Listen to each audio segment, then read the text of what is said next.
करेंगे।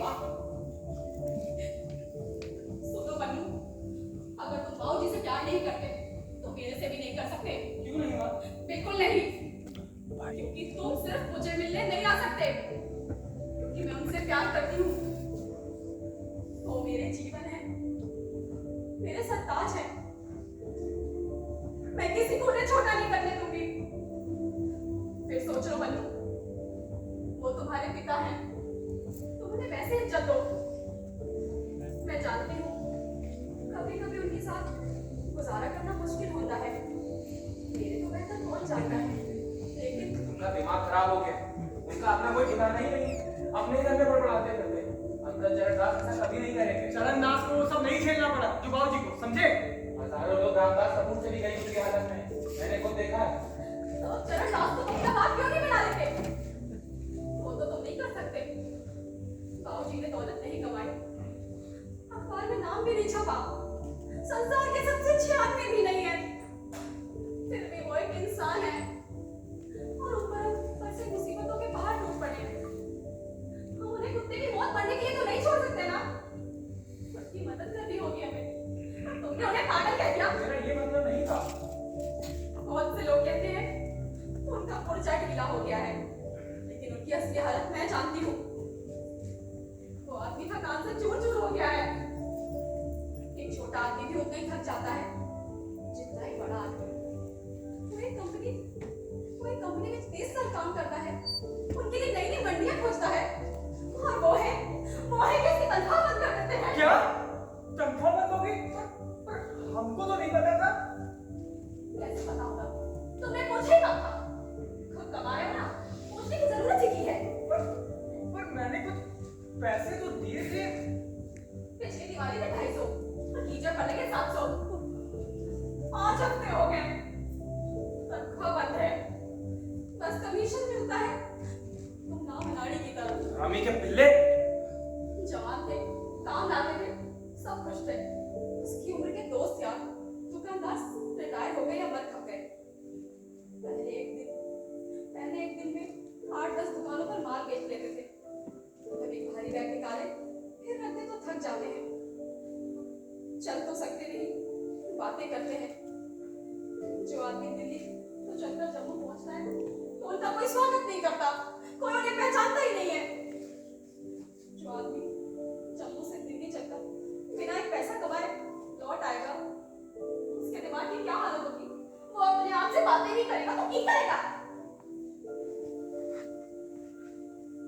हर महीने चरणदास से रुपए उधार लेते हैं और मुझे अपनी तनख्वाह बताते हैं। कब तक चलेगा ये सब? कब तक? ठीक है माँ, मैं यहीं रहूंगा, यहीं कोई काम ढूंढूंगा और ऊपर वाले कमरे में रहूंगा और पापा के सामने भी नहीं पड़ूंगा बस। तो वो आदमी तुम लोगों के लिए जिंदगी भर कोल्हू के बैग में बनता रहा, क्या मिला उसको? ये मत भूलो कि उन्होंने ही मुझे घर से निकाला था। क्यों निकाला था? मुझे तो नहीं पता चला आज क्योंकि तक। मैं जानता हूँ वो खोखले हैं और जो उनकी असलियत जानता हो उसे यहाँ कैसे रहने देंगे? खोखले कैसे कह रहे हो? मतलब क्या है तुम्हारा? अकेले मुझे दोष मत दो, ताली 2 हाथ से बचती है। मैं आधी तनख्वाह दे दिया करूंगा, तब तो ठीक रहेगा ना। मैं अब सोने जा रहा हूँ। कभी ठीक नहीं होगा। मैं इस शहर से नफरत करता हूँ, उसके बाद भी यहाँ रहूंगा। और क्या चाहती हो?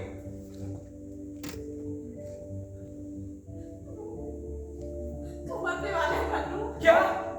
कैसे? बहुत मरने की कोशिश करते रहे। कैसे? मैं तो एक दिन गिर रही हूँ। क्या कह रही हो माँ?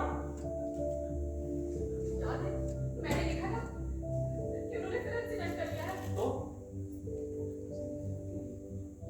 इंश्योरेंस इंस्पेक्टर आया, उसने कहा पिछले साल होने वाले एक्सीडेंट असल में एक्सीडेंट नहीं थे। नहीं, वो ये सब कैसे कर सकते? ये सब झूठ है, झूठ है भाई, झूठ है। लगता है एक औरत है। कौन औरत? वो औरत? क्या? कुछ नहीं, तुम कहो। तुमने क्या कहा? मैंने कहा था कि कौन औरत? क्या हुआ है उसको? लगता है एक औरत चली जा रही थी। उसका कहना है ना कार तेज चल रही थी, ना ही सड़क पर फिसलन थी। पुल के कोल जाकर उन्होंने कार अपनी जानबूझकर रैली में मार दी। वो तो पानी को धंसती बच गए। अरे फिर नींद आ गई होगी। मुझे नहीं लगता नींद आई होगी। क्यों? पिछले महीने क्या बताऊं, तुम तो एक बेवकूफ समझते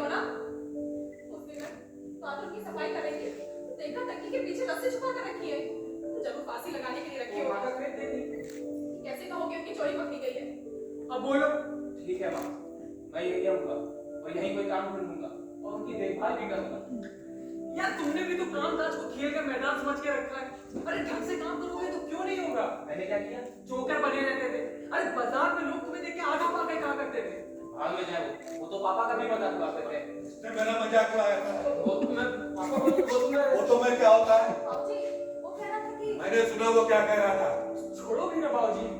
मेरा मजाक उड़ाते हो, है ना?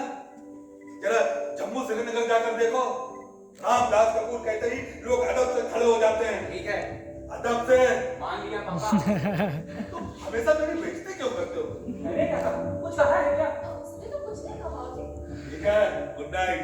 बाबूजी, उसने फैसला किया है कि कल अगर आवारा गर्दी से फुर्सत मिले तो ऊपर की छत पर रंग कर देना। मुझे कल सवेरे जल्दी जाना है। पापा वो कल रवि उड़े से मिलने जा रहा है। अभी उमरा से हाँ किस लिए? उसने कहा था जब भी कुछ मदद चाहिए वो आ जाना। मैं सोच रहा हूँ अपना कुछ काम धंधा शुरू करूँ, शायद उससे कुछ मिलने ना जाए। अच्छी बात है। वो बात कर रहा है कि नहीं? तुम खामखा क्यों बीच में बोलती हो? हैं? और इसमें अच्छी बात क्या है? दिल्ली में एक दिन 50 आदमी होंगे जो उसके ऊपर पैसा लगाने को तैयार हो जाएंगे। खेल का सामान। सोचा तो यही है, उसके बारे में कुछ जानता भी हूँ। कुछ क्या? तुम बहुत कुछ जानते हो। कितना मांग रहे हो? पता नहीं, अभी तो उसे मिला भी नहीं। ये बात क्या कर रहे हो? मैंने यही तो कहा कि उससे मिलने जा रहा हूँ, और क्या? पिछले चिल्ली की कहानी शुरू कर रहे हो? देख लो माँ, फिर तुम बोलोगे कि झगड़ा मैं शुरू करता हूँ। मेरी बात सुनो। हम दोनों मिलके खेल के सामान का बिजनेस शुरू करते हैं कपूर ब्रदर्स के नाम से। थोड़ी नुमाइश लगा देंगे। बात तो जचती है। हम 2 टीमें बनाएंगे बाबूजी, उनके मैच होंगे, सेल लगाएंगे, कितनी पब्लिसिटी मिलेगी कपूर ब्रदर्स। लाख रुपए का आइडिया है। चिपचिप क्यों होता है? इस काम के लिए तो मैं तैयार हूँ। अरे मजा तो इस बात का है कि हम दोनों को ना दुकानदारी नहीं करनी पड़ेगी। हम दोनों फिर से वही होंगे उसी खेल के मैदान में। ये तो है। तुम भाग जाने की बात भी नहीं करोगे, पूरा परिवार फिर से एक साथ रहेगा। कपूर खानदान की साथ लौट आएगी।